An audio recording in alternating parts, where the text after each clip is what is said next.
అసలు వెన్నుపోటుదారుడు జగన్, సిసలైన protector Chandrababu TDP నేత వర్ల రామయ్య అన్నారు. ఈ మేరకు ఆయన మీడియాతో మాట్లాడుతూ ప్రజలకు మరియు కుటుంబానికి వెన్నుపోటు పొడిచింది జగన్ అన్నారు. ప్రచారం చేస్తుంటాడు ఇట్లాగే. మన వాళ్ళు కూడా ఎన్నికల్లో కూడా కొంతమంది చేస్తుంటారు. కొండ మీద కోతిని తెస్తాను, కొండ మీద కోతిని ఎక్కడ తెస్తాడు? ఇది చేస్తుంటాడు ఆయన. చంద్రబాబు నాయుడు గారు చాలా సహనశీలి. ఆయన చేయని తప్పుకు చాలా కాలంగా నింద భరిస్తూ ఉన్నాడు. ఆయన జాగ్రత్త పత్రికేయులు ఒక్క మాట. చేయని తప్పుకు చంద్రబాబు నాయుడు గారు దాదాపు 3 దశాబ్దాల నుంచి నింద భరిస్తూ ఉన్నాడు. ఏమిటి ఆ చేయని తప్పు? వెన్నుపోటు. చంద్రబాబు గారు వెన్నుపోటు. ఈ దిస్ మ్యాన్ గోబెల్స్. నేను అడుగుతున్నాను, మిస్టర్ జగన్మోహన్ రెడ్డి, అవగాహన రాహిత్యులైన వైఎస్ఆర్ కాంగ్రెస్ పార్టీ పెద్దలారా, చంద్రబాబు నాయుడు గారు వెన్నుపోటుదారుడు కాదు. He's an excellent protector. ఆయన ఆనాడు తెలుగుదేశం పార్టీ, ఒకసారి గుర్తు చేస్తున్నా, మీరు చెవులు రిక్కించి వినాలా, కళ్ళు తెరిచి నా వైపు చూడాలా, మీకు అర్థమవుతుంది.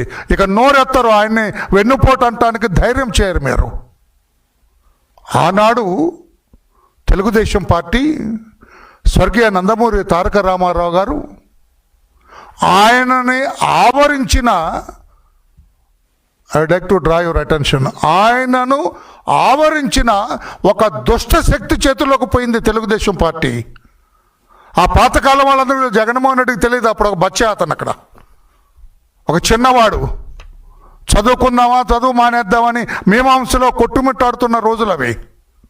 నా మాట ఎక్కడ మీరు, చదువుకుందామా మానేద్దామా చదువు అని కొట్టుమిట్టాడుతున్న మీమాంసలో ఉన్న రోజులు అవి. పార్టీ ఆ దుష్టశక్తి చేతుల్లోకి పోతుంది. ఎంత ప్రఖ్యాతిగాంచిన తెలుగుదేశం పార్టీ, పేదవాడికి కూడు గుడ్డ నీడవాలన్న పవిత్ర ఆశయంతో స్వర్గీయ నందమూరి తారక రామారావు గారు పెట్టిన పార్టీ అది.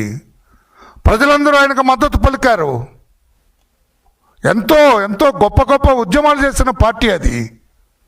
ఆనాడు ఆగస్టు సంక్షోభంలో నాదెండ్ల భాస్కర్ రావు గారు ఎన్టీఆర్ గారిని పడతోసి ఆయన ముఖ్యమంత్రిగా పీఠమెక్కితే 30 రోజుల్లోనే తెలుగుదేశం పార్టీ దేశవ్యాప్త ఉద్యమం చేసి ఆయన తిరిగి ముఖ్యమంత్రిగా స్థిరీకరింపజేసిన పార్టీ తెలుగుదేశం పార్టీ.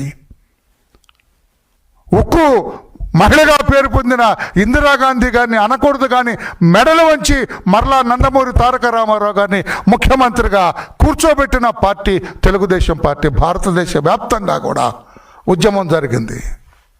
కంగారు పడిపోయింది ఆనాడు కాంగ్రెస్ పార్టీ, మేడం ఇందిరాగాంధీ గారు.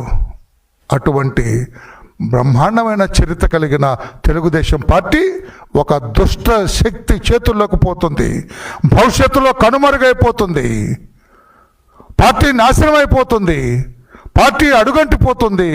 నామరూపాలు లేకుండా పోతుందన్న భయంతో, ఆలోచనతో పార్టీని రక్షించాలి. తెలుగు ప్రజల ఆత్మగౌరవాన్ని కాపాడాలి. తెలుగు ప్రజలకు న్యాయం చేయాలి. ఎంతోమంది తెలుగు ప్రజలు ఈ పార్టీని నమ్ముకొని పార్టీకి మద్దతు ఇస్తున్నారు. వాళ్ళందరికీ న్యాయం చేయాలి, పార్టీని రక్షించుకోవాలన్న ఉద్దేశంతో ఆనాడు నారా చంద్రబాబు నాయుడు గారు ఒక సదుద్దేశంతో పార్టీని రక్షించాలన్న ఉద్దేశంతో పార్టీని కాపాడుకోవాలని ఆయన అధికార పగ్గాలు చేపట్టడం జరిగింది. పార్టీ అధ్యక్షుడిగా ఆయన నియమింపబడటం జరిగింది. నేను అడుగుతున్నా, మిస్టర్ జగన్, ఎక్కడా వెన్నుపోట?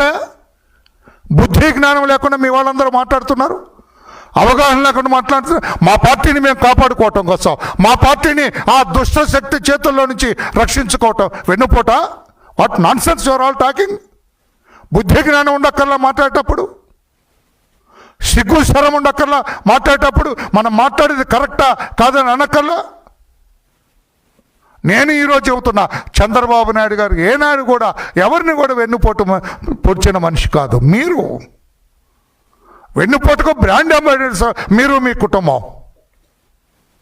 మీరు తగుదనమ్మా అని చంద్రబాబు గారిని అంటారా?